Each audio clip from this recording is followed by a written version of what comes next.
Thank you for this opportunity. So my name is Charlie Yao, and 中文叫姚超良. I'm representing a Chinese investment in terms in the U.S. So the parent company in China is called Shandong Yuhuang Chemical Corp, and short called SYCC, and which is a private held Chinese petrochemical company in China. And the owner, through 30 years development in the last 30 years, has grown the company from little papa mama shop into a $5 billion turn company. So it is ranked Fortune 500 in China and ranked about number 24th, 25th in the petrochemical sector. And in 2014, we start the journey to build a new platform in US. And I have the fortune and get the job to run the US operations. So over the last 4 years, and we have made a decision to continue in the petrochemical sector.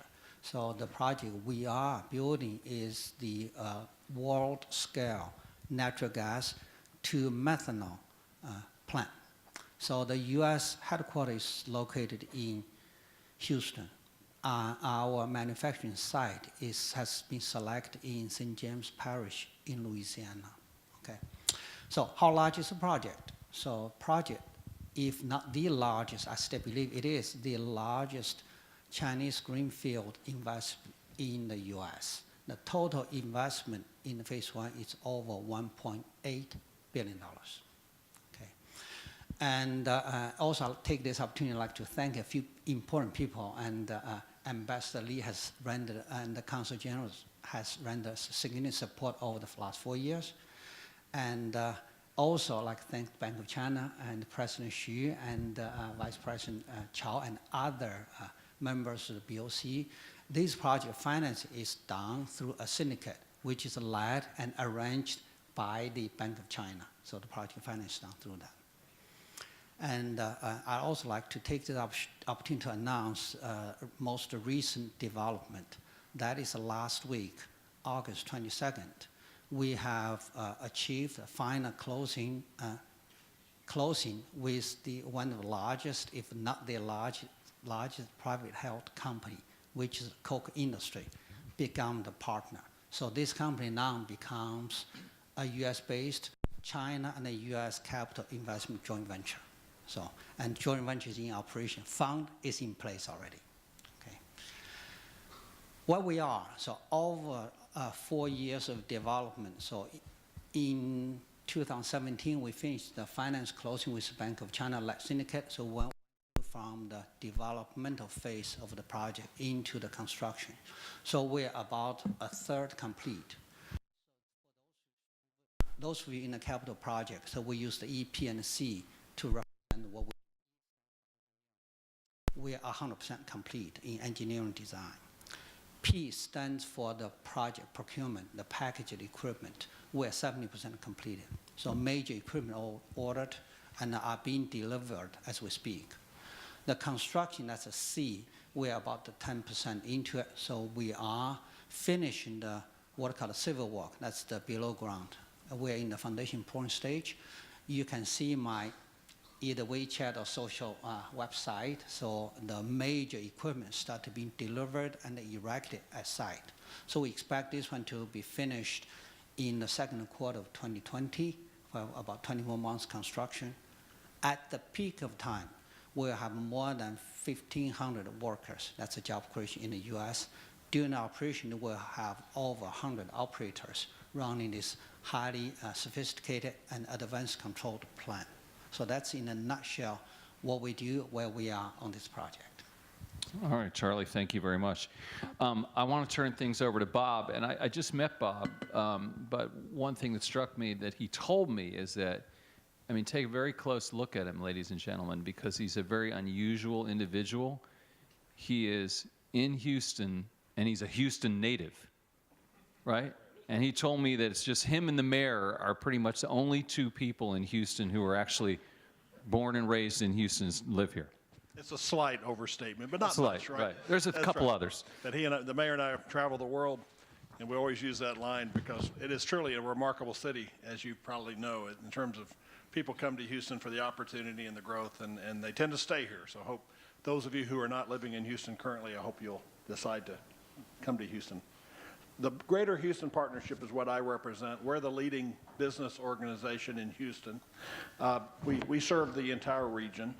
So we get involved on behalf of the business community on policy issues that affect the business climate in Houston.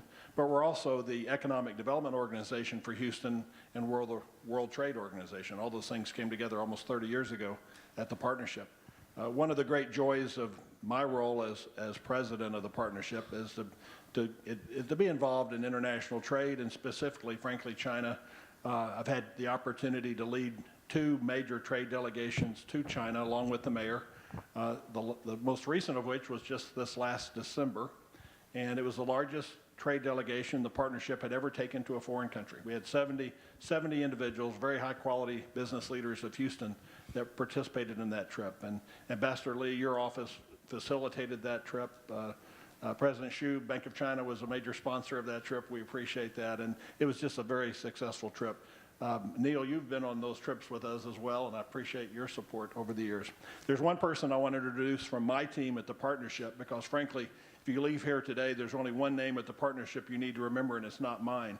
It's Jensen Shin. So Jensen, can you wave and tell people, yeah, just so they'll He's the man. He's the man. So I won't say a whole lot more. I'm sure we'll get into the Q&A. But I will say this. I mean, China is a hugely important trade partner of Houston. And I'll tend to talk in terms of Houston, not even Texas, because my thought process is focused on Houston. So China is our second largest trade partner after Mexico. It's the fastest growing trade partner for Houston. We have a slight negative trade imbalance. I don't want to sound like the president here, but we do have a slight negative trade imbalance with China. But at the rate of our exports are growing to China, we would be in a net export surplus within a couple of years, absent some of the things that are happening today. So we're very pleased, frankly, with the relationship with China. We see a lot of potential for future growth. It covers a range of commodities. It's a lot of energy-related commodities that we export. Increasingly, it's plastics, with all the polyethylene expansion in Houston, owing to the fact that we have cheap natural gas here. And it's also manufactured goods. And so it's a very healthy relationship. We have been concerned by the climate of the current trade dispute with China. It has the potential of very negatively impacting the Houston economy and even impacting our long-term future, because some of the decisions made today will have a bearing on trade with China for a very long time. So we're a loud voice in favor of free trade at the partnership. We speak specifically to the importance of the China relationship. And not to get into all the arcane terminology, but the Section 232 issue around steel and aluminum is very important to Houston, because we're a big consumer of steel and aluminum. And of course, the Section 301 issue targeted specifically at China is of even greater concern, because it's leading to this escalation in tariffs and counter tariffs and what have you. So we're on behalf of the business community, we're bringing them together in Houston so that they understand the issue and the threat to Houston. Ambassador Lee, you've been helpful in terms of communicating in that regard. We're communicating with our 2 U.S. senators from Texas, Senators Cruz and Cornyn. The chairman of Ways and Means is a Houstonian, Kevin Brady, and Kevin's a real expert on trade issues. So every opportunity we get, we're voicing to the current administration the importance of maintaining what I would call a civil dialogue with China, where we can work through our issues. And we do have issues, and we would say as the business community, one of those issues is intellectual property. We have issues, but there's a way to address these issues that would continue to advance the relationship rather than be destructive. So we're a loud voice in favor of that. And, I would say a little bit tongue-in-cheek, are we being heard in Washington? I'm not sure. You never know. But we know the message is getting through, and we are cautiously optimistic that we're entering into a phase of more fruitful discussions between the U.S. and China. So thank you for the opportunity to be here. Thank you, Bob. And if you guys don't mind, I think I'm going to change seats and move over there, Charlie, to be closer to Charlie, because I can't see about 15% of the people here. I can see Chairman Xu and Ambassador Lee. Ambassador Lee, also thank you for coming. I apologize for not recognizing you. Thank you for your support. So anyway, hey, everyone over there, good to see you. So now we can see everyone. I do want to talk more about the current trade dispute, but Charlie, I just want to turn back to you and ask you, you said your headquarters is here, but your plant is in Louisiana. Why did you make those decisions that way? What is it about Houston that you chose to come here and not have your headquarters and your plant in the same place?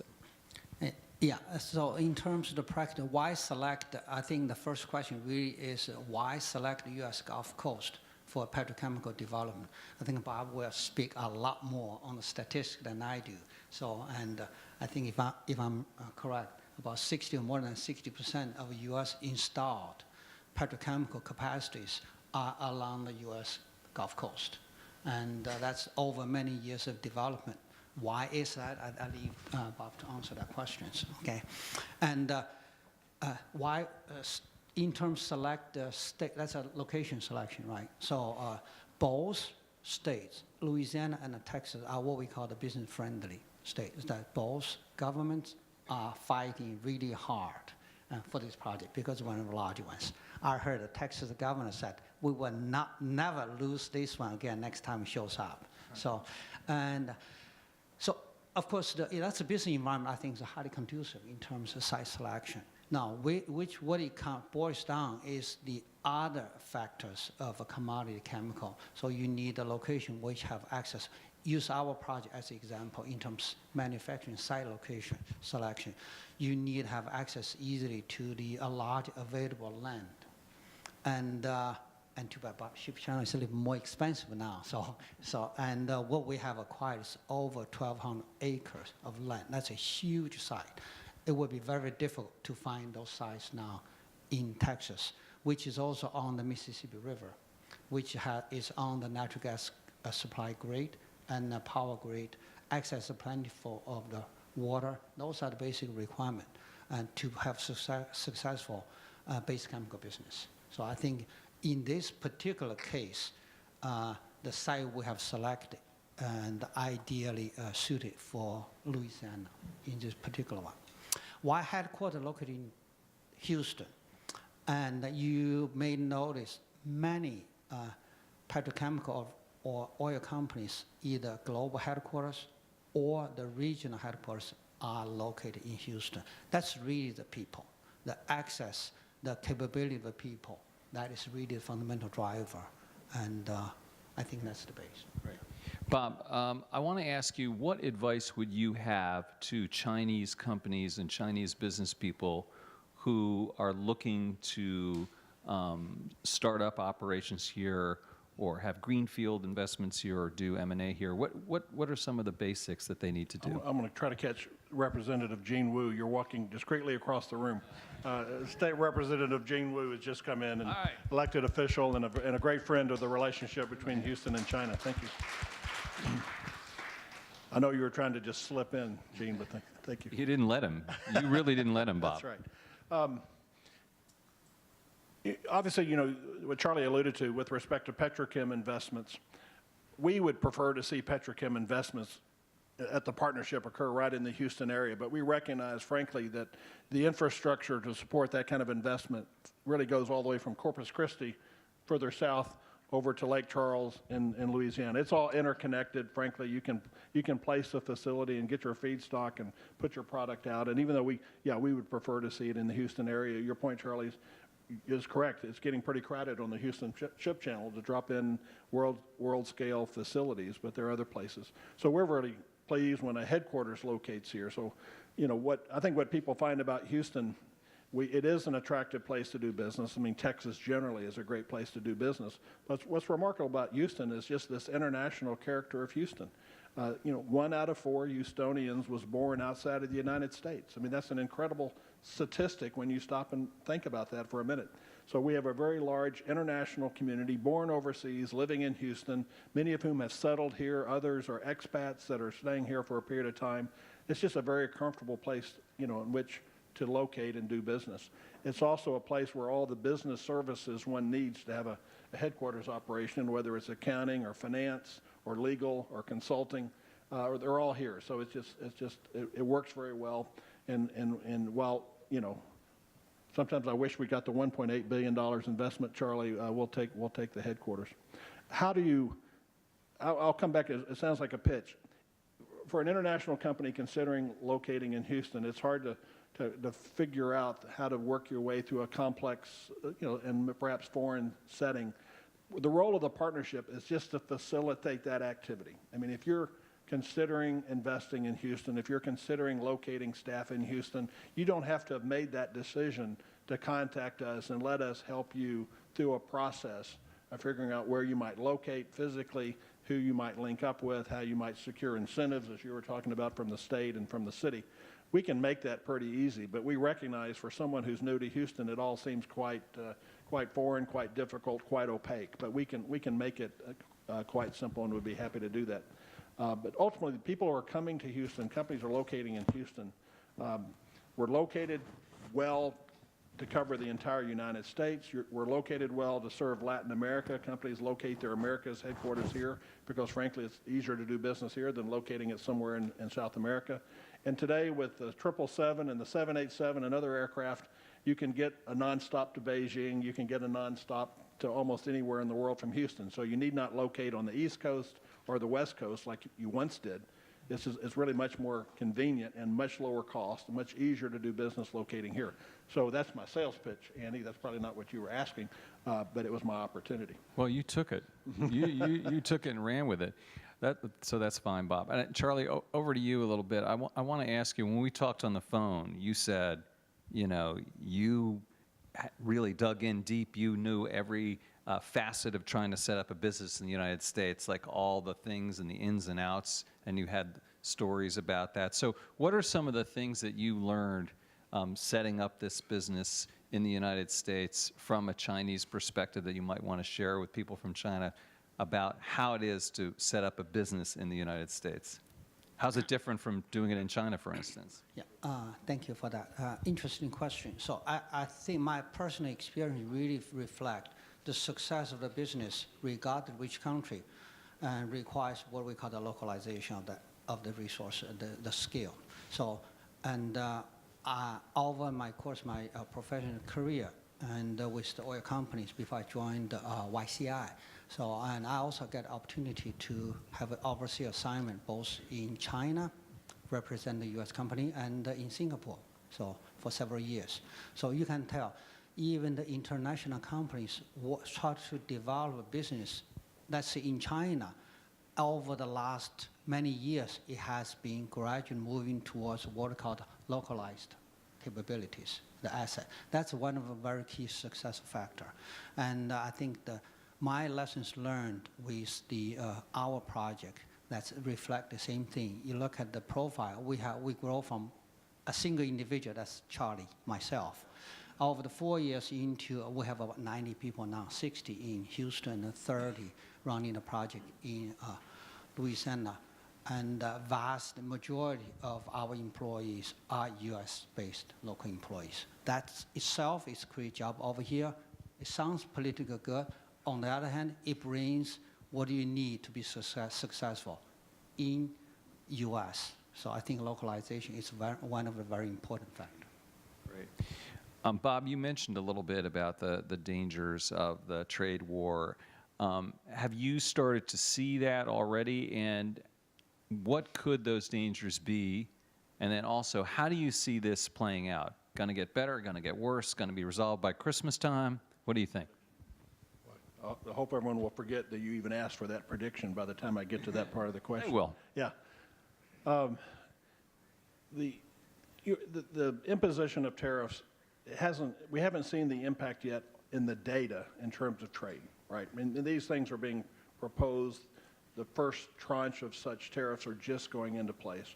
So it's not as though we're seeing the immediate impact in that sense in the trade statistics. We worry that we'll be seeing that soon.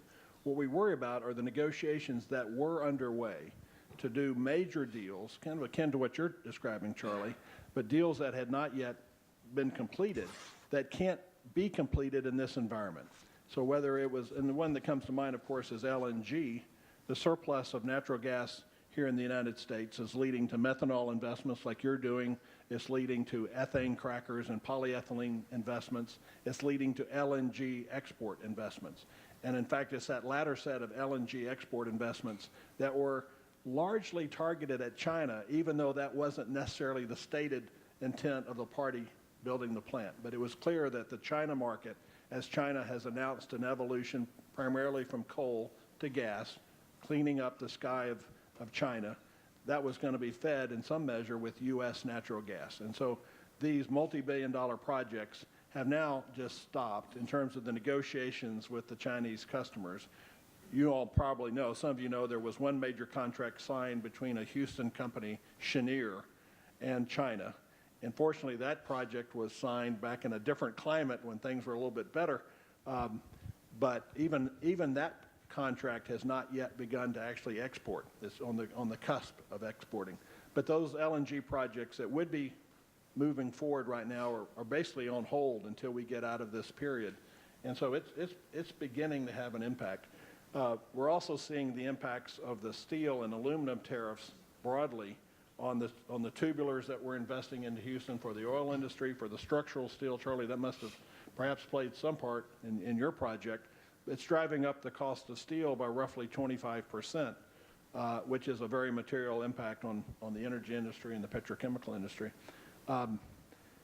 All that said, I think at least the business relationships between Houston companies and China, and I credit Neil, your father, and the history of that relationship. We have a strong reservoir of goodwill between Houston business and China, both at the governmental level and with private parties. And so that we are leveraging that reservoir of goodwill, maintaining the relationships, maintaining the dialogue, and hopefully presenting kind of a joint face to Washington around this topic. I was joking about predictions. The Nafta negotiation seems to be at the front of the line in terms of Washington's attention. And NAFTA is hugely important to Houston and Texas. So that's a good thing for those of us here in Houston. We need to get the NAFTA issue resolved. We have the disputes with Europe, again, mainly over steel and aluminum. That may be next in the queue. We may have to get through all that before we can resolve the China-specific issues. But perhaps while the attention of everyone is elsewhere, that allows for those quiet conversations, the dialogue that's needed to move something forward.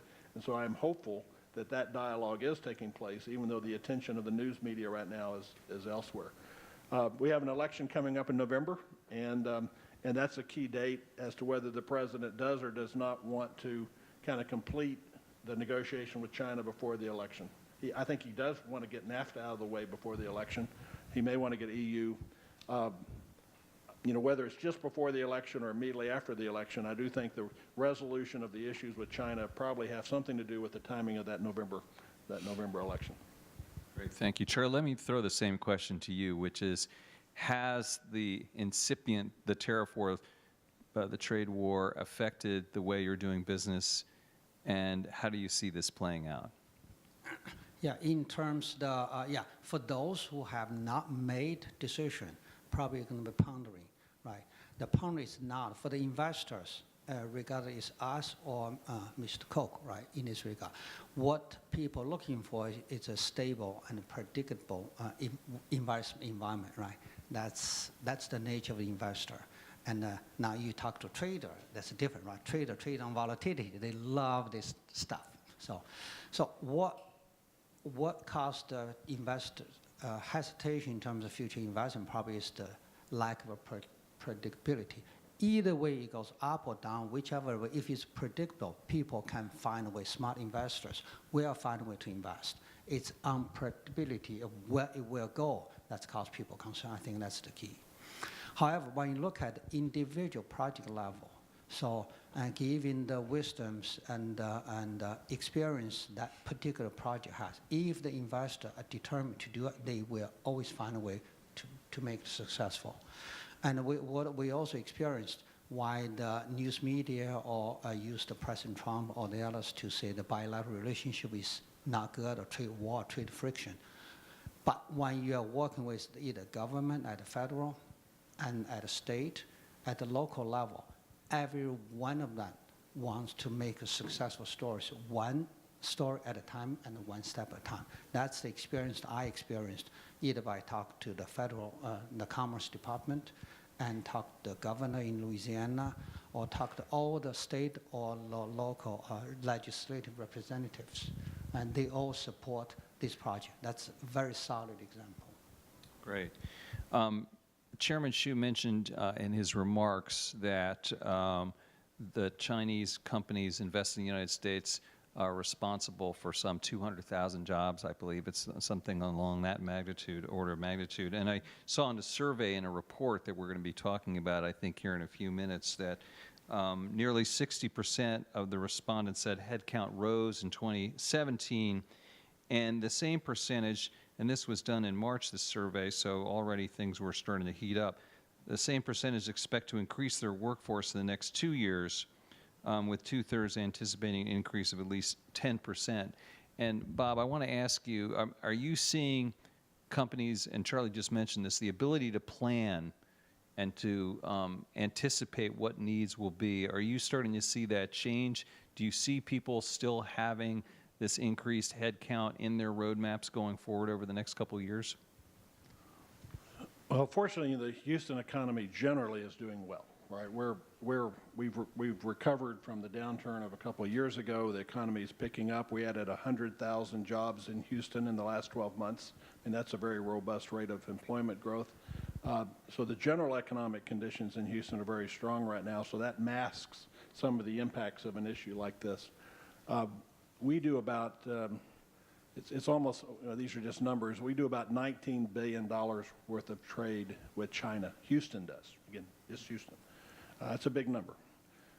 It's about a little bit over 11 billion of exports, a little bit less than 8 billion of 8 billion of exports, 11 billion of imports. So again, a slight negative trade imbalance. We're seeing that, look at the tariffs that have been placed on goods and the counter tariffs, as I would call them, the China response. So right now, about 2 billion of our exports to China are falling under the tariffs that have been proposed to date, and about 4 billion of the imports from China are falling under the tariffs. So that's, that's material. So you're going to see very soon in the statistics a decrease in that trading activity, given the magnitude of these tariffs. That's relative, right now between the U.S. and China, there have been two tranches. There's a $34 billion tranche, as we described it in the U.S., and a $16 billion tranche. And then there's the $200 billion tranche that the president is kind of waving right now as a potential. But that first $50 billion now, we have said what we're going to put a tariff on, and China has responded and said what they're going to put a tariff on. So we have a pretty clear sense of how that is going to affect the Houston economy. It will be having an effect, a material effect, here in the coming months. But the big fear, frankly, is this further escalation and this idea that we would then go to a $200 billion tranche from the U.S. As you probably know, China can't respond dollar for dollar because, frankly, there aren't enough imports of a commensurate level. So we're about to get to the point where we have put extraordinary tariffs on everything we're doing with one another, which will obviously have a very dramatic effect were that to go forward. We hope it won't. But I'll go back. I mean, we're not yet seeing the impact, but the impact on trade is imminent. We'll start to see it in the next few months if things don't improve. But the bigger impact, again, are these investment decisions, the multi-billion-dollar investment decisions that are not moving forward. That'll have the greatest impact if we don't get this resolved quickly. Great. Well, and of course, we'll have to see how that unfolds over the coming weeks and months. And I think all of us would agree that we could continue this conversation for a while, but unfortunately we have to wrap things up and continue on with our program. So could you please join me in thanking Bob Harvey and Charlie Yao so much for being up here today.